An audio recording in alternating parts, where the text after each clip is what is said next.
Bonjour à toutes et à tous, c'est les amis, c'est 25. Aujourd'hui on se retrouve pour un tout épisode dont on en parle plus, c'est l'épisode 13. Et aujourd'hui nous allons parler bien du film Five Nights at Freddy's 2. Pour ceux qui voudraient avoir mon avis sans spoiler, et c'est sorti hier au moment où la vidéo sortira. C'est l'épisode 501 dont on en parle, donc voilà, pour ceux qui voudraient avoir mon avis sans spoiler, il est déjà disponible. Aujourd'hui dans cette vidéo je vais vous parler globalement des trucs qui spoileraient le film qu'il faudrait que je parle. Donc commençons directement par, le fait que Mike dise à la fin du film à Vanessa qu'il ne lui fait pas plus confiance, et qu'elle devrait partir de leur vie globalement. Perso, je serais d'accord avec lui. Déjà, à quel moment il est censé lui faire confiance après avoir appris qu'il y a eu un resto originel. De 2, que sa meilleure amie est morte à l'époque. De 3, qu'elle a pris contrôle que sa meilleure amie est dans l'animatronique de Puppet. Que les animatroniques ont un dispositif qui leur permet de sortir du resto, mais qui est bloqué derrière un code que seul Vanessa connaît. Et que, cinquième point, qu'elle a un frère du nom de Michael, qui suit l'œuvre du coup de William Afton. C'est beaucoup là. Donc à la place de Mike, j'aurais fait pareil. Et d'ailleurs, rien à voir, mais point que j'avais beaucoup aimé et que j'ai oublié de parler dans l'épisode où on en parle, c'est toutes les références à FNAF 2 et comme principalement également la référence au fait qu'il faut porter un masque pour que les animatronics, quand ils arrivent, qu'ils nous prennent pour l'un d'eux et que du coup on est safe, sauf avec Foxy. Et la boîte à musique également que j'avais beaucoup apprécié. Sinon également les persos qui sont morts au début, le flashback du début, c'est très flippant également. Le fait que la petite Charlotte soit morte, des mains de son père. Bon, c'est comme dans les jeux, comme dans le jeu et dans le lore. Et que du coup on la voit tomber dans les bras de Puppet, etc. Bon, ça c'était évident. Du coup l'origine story un peu de Puppet est différent. Et parce que normalement Puppet ne vit pas grâce à cette histoire-là du film. Ça se passe différemment. C'est pas si dérangeant que ça, je trouve. Point négatif d'ailleurs que j'avais oublié de parler dans l'épisode où on en parle, je viens d'y penser, c'est que dans le film, ils ont traduit le nom de Puppet en marionnette. Pourquoi ? Alors que du coup, dans le premier film, par exemple, il y avait des termes originaux qui n'ont pas été traduits, genre Springlock ou Springtrap pour William Afton, ou peut-être d'autres termes, mais là j'avoue que je les ai pas en tête, mais c'est les deux que j'ai en exemple, ils n'ont pas été traduits. Alors, certes, ils sont peut-être parlé de système à ressort, je crois, à l'époque, mais le terme Springlock avait quand même été cité. Alors pourquoi la marionnette a été traduite en putain de Puppet pourquoi Puppet a été traduit en putain de marionnette ? Je ne sais pas. Sinon, également la référence à Circus Baby. Un moment, quand dans le cauchemar de Vanessa, à un moment, on la voit enfant cachée en voulant fuir du coup William. Et à un moment, il y a Circus Baby qui est là. Donc, je sais plus exactement c'est qui dans le corps de Circus Baby. Si je me trompe pas, normalement, c'est Charlotte qui est dans Circus Baby. Donc, et c'est un autre enfant qui est dans le corps de Puppet, si je me trompe pas. Donc, est-ce que Circus Baby sera dans FNAF 3 ? J'en sais rien. Une vidéo théorie sortira dans quelques jours où je vais exprimer toutes les théories que j'ai pour un futur film. Enfin, pour le futur film, parce qu'il est déjà prévu.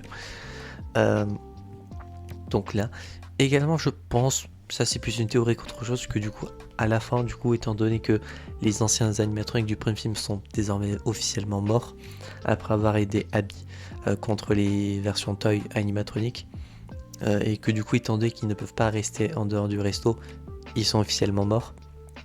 Je pense que, comme l'avait indiqué l'enfant qui contrôlait Freddy, qu'il va revenir maintenant que sont sortis, etc.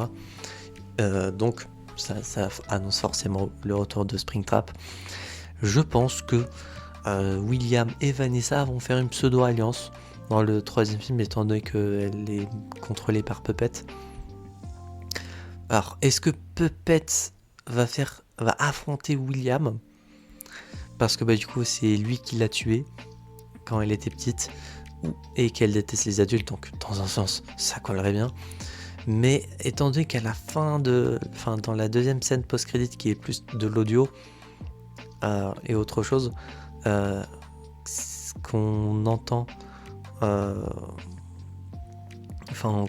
comprend que Puppet attaquait le co-créateur du coup de Freddy's. J'ai totalement oublié son nom. FNAF Restaurant Creator, j'ai oublié le nom. Non, forcément ils me disent Scott Cawthon, mais ça c'est le... Henry Emily, voilà. Henry Emily. Henry. Et j'avais oublié son nom. Donc, est-ce que à la fin, quand on entend Henry se faire attaquer par Puppet, et étant donné qu'il du coup il n'y a plus de boîte à musique pour la calmer, est-ce que le gars est mort? Ce qui serait dommage parce que du coup on l'aura vu que dans un seul film et dans assez peu de scènes. J'aurais bien aimé le voir au moins dans le troisième. Mais bon, peut-être que Puppet du coup va se venger sur Henry. Ou peut-être que, étant donné que c'est le co-créateur, peut-être qu'elle va vouloir faire alliance avec Henry pour affronter William. Étant donné le comportement de Charlotte envers les adultes, ça m'étonnerait qu'elle laisse Henry en vie, sachant que du coup c'est son père. Donc j'avoue que là, sur ce point, je sais pas. Bon, je verrai plus ça dans la théorie que je vous sortirai d'ici quelques jours. Sinon, également, les morts du coup de l'émission de télé, horrible. Entre celui qui s'est fait bouffer par les mini puppets dans la rivière, l'autre qui s'est fait... la fille qui au début s'est fait contrôler par Puppet, si je me trompe pas. Et le caméraman qui s'est fait bouffer par Mangle. Ouais. Mais du coup, si la fille s'était fait contrôler par Puppet, techniquement, elle est toujours vivante. Ou alors j'ai peut-être raté un truc, étant donné qu'à ce moment-là, j'ai dévié du regard le film, parce que c'était horrible pour moi. D'ailleurs, on apprend également que la tante du premier film est toujours vivante. Elle avait juste, du coup, halluciné. Elle avait dû juste tomber dans les pommes ou se prendre un coup par Golden Freddy. D'ailleurs, Golden Freddy qui est absent du deuxième film, donc pourquoi? Où est-ce qu'il est? Je sais qu'il y a tout un truc avec lui, mais quand même, il était dans le premier film, à part du coup des 4 originaux, mais quand même, il était présent, il faisait un peu sa vie de son côté. Donc où est-ce qu'il est? Aucune référence à lui dans le deuxième film, donc je pense que dans le troisième, on devrait le voir. J'espère. Du coup, la tante, du coup, comme dit, qui est toujours vivante, parce que bon, la dernière fois qu'on la voit dans le 1, on la voit par terre, on voit juste ses jambes. Donc on a tous considéré qu'elle était morte. Donc finalement non, elle avait juste... les gens la prennent pour folle, étant donné qu'elle parle les animatroniques qui sont vivants, etc. On la voit pas dans le deuxième, mais du coup on nous dit que tout ce que je viens de vous dire. Donc au moins on sait qu'elle est vivante, mais bon, de toute façon c'était pas un personnage si important que ça, de toute façon. Le pote de Mike, un vrai goat. Michael, très bon perso, j'ai bien apprécié ce perso-là. Déjà, rien qu'à sa tête, je vous avoue, dès qu'on le voit pour la première fois, ça pue le méchant. Il a la tête du méchant. Déjà à partir du moment où au téléphone, quand la fille, pour la petite équipe de l'émission télé que Abby regardait, ils sont venus tourner un épisode dans le resto original de Freddy, quand le gars lui demande à la fille, du coup, la chef, entre guillemets, la présentatrice, où est-ce qu'elle a eu ces infos, elle dit que c'est un certain Mike qui les a donnés. À partir de ce moment-là, on se dit que ça peut pas être le Mike Schmitz qui lui a dit ça, parce que déjà il n'a pas connaissance du resto. Et après, quand on voit Mike ou bien Michael, du coup, pour la première fois, déjà le fait qu'il n'a pas dit son vrai prénom, voilà. Il a la tête du méchant. Et en plus Michael, bon oui, Michael Afton, voilà. Hein. Bon, normalement c'est pas censé être un méchant, mais du coup dans le film c'est un méchant. Le fait que ce soit un méchant n'est pas dérangeant. Je me dis peut-être que du coup à un moment, peut-être dans le 3, il va se rendre compte que tout ce qu'il fait c'est de la merde et que du coup il va se retourner contre son père, comme Vanessa actuellement. Enfin, actuellement, quand elle n'est pas contrôlée par Puppet actuellement. Donc voilà. À la fin, du coup, on voit Springtrap se réactiver après que les 3 gars qui sont venus prendre des affaires pour du resto original pardon, pour un court métrage ou un film, je sais plus exactement. Et ils sont venus chercher, ils ont mis une bâche par-dessus. Et déjà, on voit que le dernier gars qui a mis la bâche pendant que ses 2 potes étaient partis, il était pas si serein. Il a changé d'expression assez vite. Donc, est-ce qu'il a vu quelque chose ou quoi? En plus, les gars, quand ils étaient à 3, ils ont dit que ça puait. Donc, forcément, du coup, c'est le cadavre de William qui est toujours à l'intérieur qui pue la mort. En même temps, c'est un cadavre. Et on voit du coup son œil gauche se relancer de l'animatronique, je veux dire. Donc il sera forcément là, plus le fait que Freddy a annoncé qu'il allait être de retour. Le fait que de toute façon c'est William Afton et qu'il est toujours de retour, qu'il sera toujours de retour. I will always come back. C'est, je crois, la phrase qu'il dit à chaque fois en anglais. Je sais plus la traduction en française. Donc, j'imagine que le méchant du 3, ça sera forcément Springtrap. Mais est-ce que le 3e film va s'inspirer de FNAF 3? Sachant que FNAF 3, c'est celui où il y a Springtrap qui marche devant la vitre, pour ceux qui voudraient un repère visuel. Et que du coup, les animatroniques que l'on voit, ce sont des hallucinations. Je sais pas s'il y aurait que ça pour un 3e film. Pour la source de base pour le 3e film, c'est fait un peu faible. Surtout que là, il y a encore Puppet qui a faire son retour également. Plus le fait que du coup, je pense pas que ça va directement passer sur FNAF 4 avec les versions Nightmare, parce que du coup, le perso qu'on contrôle dans le jeu, c'est un petit garçon. J'ai plus son nom, je vous avoue, j'ai plus tous les détails du lore.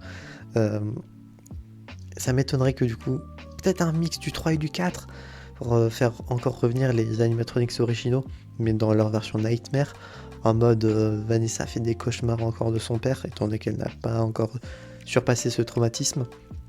Ça serait possible, et du coup de remixer un peu le jeu, enfin que c'est la vision de Vanessa, avec du coup qui a des hallucinations, du coup des versions Nightmare, la nuit, et peut-être en journée, ça peut être le fait qu'elle voit son père ou du coup William en mode hallucination, et qu'à un moment William sera vraiment de retour, et que du coup à ce moment-là, étant donné qu'elle aura l'habitude de le voir en hallucination, là elle va vraiment bugger de revoir son père.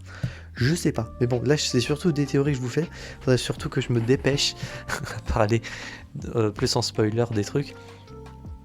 Globalement, je pense avoir dit tout ce que j'avais à dire.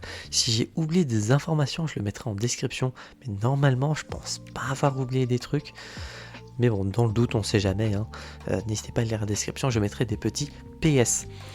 Sinon, j'ai très hâte du 3e film, mais j'en parlerai plus en détail dans la vidéo théorique qui devrait sortir, si je ne me trompe pas, dimanche 7, donc dans 2 jours pour vous. Ça vous laisse le temps de regarder le film comme ça, et ensuite de pouvoir regarder les 2 épisodes du coup qui seront sortis sur le film, ainsi que la vidéo théorique dans quelques jours. J'espère que cette vidéo du coup vous aura plu, je pense avoir dit tout ce que j'avais à dire. J'espère que je n'aurai pas oublié des trucs, et au pire si ça arrive, j'en parlerai dans la vidéo théorique que je vais enregistrer dans quelques minutes. J'espère que cette vidéo vous aura plu, on se retrouve donc j'espère la prochaine fois pour de prochaines aventures 725, et je vous dis enjoy.